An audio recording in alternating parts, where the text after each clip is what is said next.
अभी तो ये अंगड़ाई है, आगे बहुत लड़ाई है। नमस्कार दोस्तों, गुड इवनिंग। मैं हूं श्रीकांत गुप्ता। एक बार फिर स्वागत करता हूं आप सबका, आप सबकी यूट्यूब चैनल एग्जाम्सरी द वे ऑफ लर्निंग पर। तो जैसा कि सुबह के वीडियो आपने देखा कि कितनी बुरी हालत है पढ़ने वालों का, रोज़गार लेने वालों का, सबकी बुरी हालत है। बाकी किसान का तो हालत ख़राब ही है, आप देख ही रहे हैं। मतलब कोई भी खुश नहीं है। दिन ब दिन हम हर इंडेक्स में नीचे जाते चले जा रहे हैं, चाहे वो भ्रष्टाचार का इंडेक्स हो, चाहे वो खुशहाली रिपोर्ट हो, चाहे वो डेमोक्रेसी का इंडेक्स हो, सब में हम रोज़ का रोज़ घट रहे हैं, हर साल घट रहे हैं। ठीक, तो चलिए आप लोगों को मैंने बता दिया। बाकी भारत के सभी जो भी जाने माने टीचर हैं, चाहे वो अभिनय शर्मा हो, चाहे वो राकेश यादव जी हों, चाहे गगन प्रताप जी हों, रैमो सर हों, बाकी धांसू सर हों, एग्ज़ामपुर, वाईफाई स्टडी, सभी लोग एक साथ आए हुए हैं। हमने भी अपनी तरफ से कोशिश की है आप लोगों को बताने की, और आप लोग और जगहों से भी जानकारी पाते रहे होंगे, पाए होंगे, और उम्मीद करते हैं कि ट्विटर को सफल बनाएंगे, कैंपेनिंग को सफल बनाएंगे और अपने हक की लड़ाई को लड़ेंगे। लेकिन यार, क्या हम हमेशा लड़ेंगे? नहीं, हम लोग लड़ेंगे भी और पढ़ेंगे भी। तो अगर पढ़ना है तो सबसे पहले तो जो नया अभी हवा निकल के आया है पीईटी का, उसको समझना पड़ेगा हमको।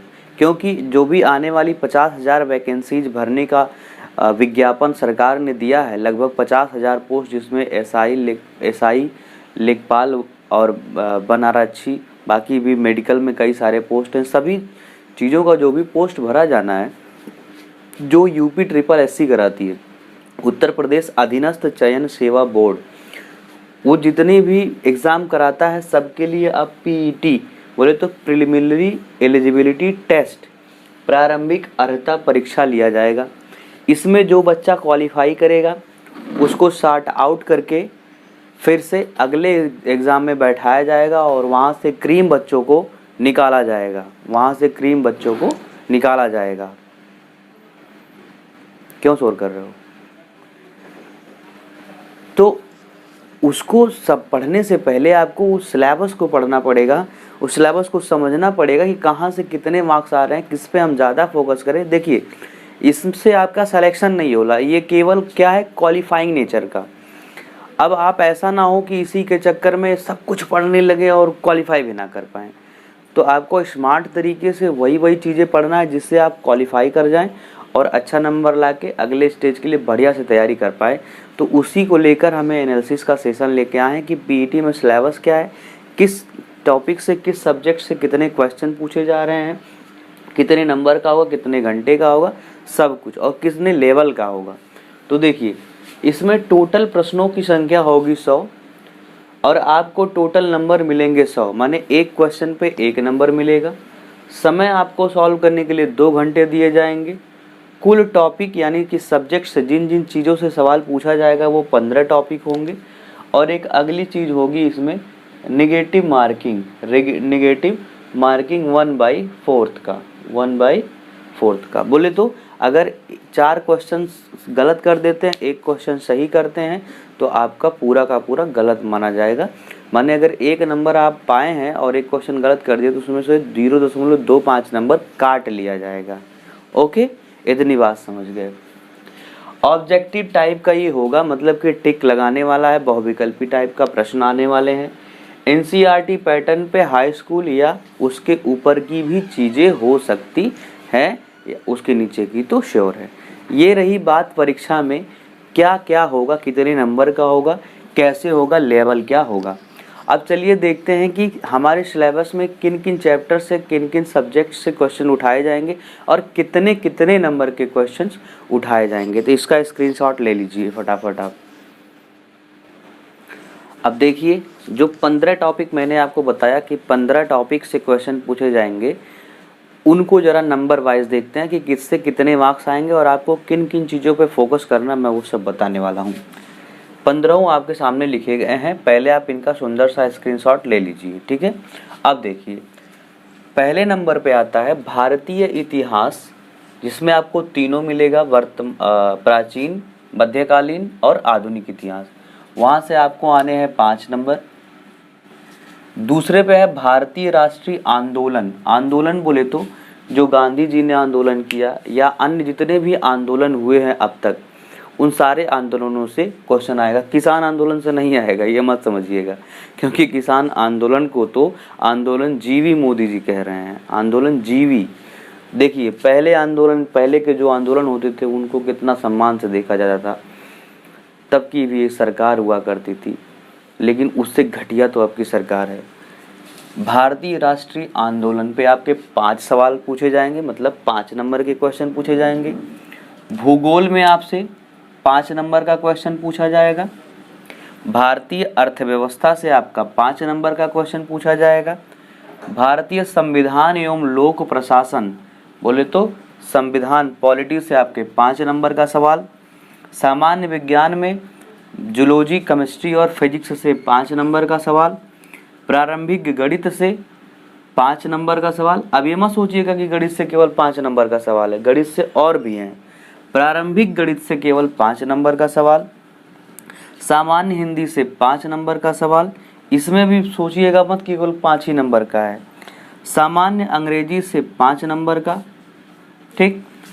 तर्क एवं तर्क शक्ति से 5 नंबर का, जिसको बोलते हैं रीजनिंग, 5 नंबर का। समसामयिकी जिसको करंट अफेयर बोलते हैं, उससे 10 नंबर का सवाल पूछा जाएगा। सामान्य जागरूकता जिसको जनरल अवेयरनेस बोलते हैं, उससे 10 नंबर का सवाल पूछा जाएगा। अपठित हिंदी गद्यांश का विवेचन, मतलब आपसे पैसेज दिया जाएगा, गद्यांश एक गद्य दे दिया जाएगा, 2 गद्य, एक में 5 सवाल होंगे, 10 सवाल आपसे वहाँ पूछे जाएंगे, 10 नंबर का। ग्राफ का विश्लेषण जिसको DI हम कहते हैं, 10 नंबर का पूछा जाएगा। और तालिका की व्याख्या एवं विश्लेषण, ये भी मैथ्स के ही, मैथ्स और रीजनिंग मिला के आएंगे, ये भी हो गया आपका 10 नंबर का। तो टोटल आपने देखा कि 10-10 का 5 कालम है, तो 50 नंबर यहाँ से मिल जाएंगे आपको, और 10 कालम 5-5 नंबर के है तो 50 नंबर यहाँ से मिल जाएंगे आपको। टोटल 100 नंबर आपको मिलने हैं, ठीक है। अब देखिए इतिहास से आपके तो मिला के कितने हो गए, 10 नंबर, 5 यहाँ से, 5 आंदोलन से 10 नंबर, भूगोल से 5 नंबर। मैथ से अगर मैं कहूँ इन दोनों तालिका में, एक मैथ की एक रीजनिंग की मैं मान लूँ, तो 10-5 15 नंबर मैथ और 15 नंबर रीजनिंग का हो गया, ठीक है। हिंदी का यहाँ से 10 नंबर और 5 नंबर यहाँ से, 15 नंबर आपकी हो गई हिंदी की, ठीक है। तो यही सारी चीज़ें आपके सामने हैं। अब देखिए आपको फोकस किस पे करना है। आपको फोकस करना है रीजनिंग पे, जिस पे मैं टिक कर रहा हूँ उसको देखिएगा। रीजनिंग पे फोकस करना है, हिंदी पे फोकस करना है, इसमें सामान्य हिंदी मतलब अपठित हिंदी और सामान्य हिंदी दोनों, ग्राफ का विश्लेषण, तालिका की व्याख्या, क्योंकि ये सब मिलेंगे जुलेंगे। इतिहास सबने पढ़ा है तो इतिहास कभी नहीं छोड़ना है। अब विदेशी इतिहास आ भी नहीं रहा, केवल भारतीय इतिहास आ रहा है। अर्थव्यवस्था के चक्कर में आप बिल्कुल नहीं पढ़ेंगे, अगर पहले से आता है तो ठीक है, नहीं तो आप नहीं पढ़ेंगे अर्थव्यवस्था को। भूगोल आप पढ़ेंगे, भारतीय संविधान आपको बिल्कुल पढ़ना है, और सामान्य विज्ञान तो आपको पढ़ना ही पढ़ना है। प्रारंभिक गणित भी आपको पढ़ना है। तो मतलब अगर आप थोड़ा सा कम फोकस कर सकते हैं ना, तो आप केवल कम फोकस कर सकते हैं भारतीय अर्थव्यवस्था पे, बाकी आप सबको पढ़िए, क्योंकि अर्थव्यवस्था एक ऐसा टॉपिक है जो आसानी से समझ में नहीं आता है, ठीक है। तो लेकिन अगर मैं नहीं कह रहा हूँ कि किसी को नहीं आता, जिसको आता है भाई वो बड़े आराम से उसको पढ़ सकता है। तो सिलेबस की समझ हमें पहले होनी चाहिए, किस चैप्टर से, किस सब्जेक्ट से कितने सवाल आते हैं, तभी हम तैयारी कर पाएंगे अच्छे से, और तभी हम कंपटीशन बीट कर पाएंगे बहुत ही स्मूथ तरीके से। मैं आपको मैथ्स पढ़ा रहा हूँ, अब तक मैंने जो मैथ्स, पहले आप मैथ्स का एक बार सिलेबस देख लीजिए किस नंबर पे है, 8 नंबर, कितने पे है, 7 नंबर पे। अगर आप अभी सिलेबस देखेंगे मैथ का तो आप अचंभित हो जाएंगे। आपसे पूर्ण संख्या, भिन्न तथा दशमलव, पूर्ण संख्या, भिन्न तथा दशमलव ये पूछा जाएगा। प्रतिशतता पूछा जाएगा। साधारण अंकगणितीय समीकरण पूछा जाएगा, सिंपल सा, वही जो द्विघात समीकरण बनता है। वर्ग एवं वर्गमूल, घातांक एवं घात, औसत, ये 5 चैप्टर, 6 चैप्टर आपसे पूछे जाएंगे, और जो कि मैं पूरा ख़त्म कर दिया हूँ, बिल्कुल नहीं बचा हुआ है। प्रतिशत मैं चला रहा हूँ, 2 क्लास ले चुका हूँ। अब मैं फिर से, लेकिन भले मैं चला चुका हूँ, आपने अगर नहीं देखा है तो आप देख सकते हैं एक बार के लिए, लेकिन मैं फिर से पेट का कंप्लीट कोर्स करवाने वाला हूँ। लेकिन उसके पहले आपको कमेंट बॉक्स में बताना पड़ेगा कि हाँ पेट का कंप्लीट कोर्स चाहिए, नहीं तो मैं चालू कर दूँ, आप साथ ही ना दो। मुझे कोई कोर्स लाने से पहले आपका साथ चाहिए। तो मैं पूरी गारंटी के साथ कहता हूँ कि 2 महीने में मैं आपका पूरा का पूरा पेट कंप्लीट करवा दूंगा। 3 महीने में, सॉरी 3 महीना कम से कम लगेगा, पूरा का पूरा, कुछ भी नहीं छूटेगा और आप 90 क्वेश्चन करके आएंगे। ठीक है, तो इतना आप बताइए कमेंट बॉक्स में। देखिए मैं क्या क्या आपको नहीं पढ़ाऊंगा, आज यही बता देता हूँ। मैं आपको भारतीय अर्थव्यवस्था नहीं पढ़ाऊंगा, मैं आपको करंट अफेयर नहीं पढ़ाऊंगा, ये 2 चीज़ मैं आपको नहीं पढ़ाऊंगा। मतलब 10 नंबर यहाँ से, 5 नंबर यहाँ से, मैं आपको ये 2 5 नंबर 15 नंबर आपको नहीं पढ़ाऊंगा। बाकी मैं सब पढ़ाऊंगा, जी हाँ, सारी चीज़ें मैं आपको पढ़ाऊंगा। सामान्य अंग्रेजी में भी आपको पढ़ाऊंगा, जिसमें आपका आएगा सामान्य अंग्रेजी में आपके ग्रामर्स आ रहे हैं, जी हाँ, अंग्रेजी व्याकरण, अपठित गद्यांश पर आधारित प्रश्न, मतलब कि पैराग्राफ आएगा एक, जिसमें से आपको क्वेश्चन निकालना होगा, और सामान्य व्याकरण से 1-2 क्वेश्चन, बस इतने ही क्वेश्चन आपसे पूछे जाएंगे। ठीक है, तो देखिए पूरा का पूरा कोर्स आपने समझा, मैथ्स में कुछ नहीं था। एक बार सारा का सारा चलिए देख लेते हैं कि किस, ये जो 15 टॉपिक लिखा गया सब में से किस में से क्या क्या आ रहा है। तो ये नीचे की चीज़ें तो फिक्स हैं, ये अपठित गद्यांश 3, बाकी 12 नंबर तक हम एक एक का व्याख्या करके देख लेते हैं किसमें क्या क्या आएगा। इसका स्क्रीनशॉट ले लीजिए। अब देखिए इस स्लाइड में सारे सब्जेक्ट्स का डिटेल लिखा गया है कि कौन कौन सा चैप्टर आने वाला। जैसे इतिहास में तो मैंने बताया कंप्लीट आने वाला है, प्राचीन, मेडुअल, आधुनिक, उसमें आंदोलन सब आ रहे हैं, कोई भी आंदोलन नहीं छूटेगा, पूरा इतिहास और पूरा का पूरा भूगोल। अर्थव्यवस्था में क्या आएगा आपसे, योजना आयोग पूछा जा रहा है, मिक्स इकोनॉमी के बारे में पूछा जाएगा, हरित क्रांति, श्वेत क्रांति, 2014 के बाद के कितने सुधार हुए हैं, बैंकों का राष्ट्रीयकरण, और 2014 के बाद में सुधार क्या, कृषिगत सुधार, ढांचागत सुधार, श्रम सुधार, जीएसटी, ये सारे आपसे पूछे जाएंगे, और आर्थिक सुधार 1991 आपसे पूछा जाएगा। बस इतना ही है अर्थव्यवस्था में, ये भी बहुत ज़्यादा नहीं है, आप चाहें तो पढ़ सकते हैं खुद से भी, और नहीं तो भी कहीं से पढ़ सकते हैं। गणित में क्या है, पूर्ण संख्या, भिन्न तथा दशमलव, प्रतिशतता, साधारण अंकगणितीय समीकरण, घातांक एवं करड़ी और औसत, जो कि मैं पूरा का पूरा खत्म कर चुका हूँ, लेकिन फिर से पढ़ाऊंगा, घबराना नहीं है। रीजनिंग में बृहद एवं लघु, मतलब कौन छोटा कौन बड़ा है, क्रम एवं रैंकिंग, संबंध में एनालॉजी इसको बोलते हैं, इसमें रक्त संबंध उन सब आ जाएगा। समूह से भिन्न को अलग करना, जैसे 4 दे दिए जाएंगे, 4 ऑप्शन, इसमें से एक अलग रहेगा, उसको अलग करना।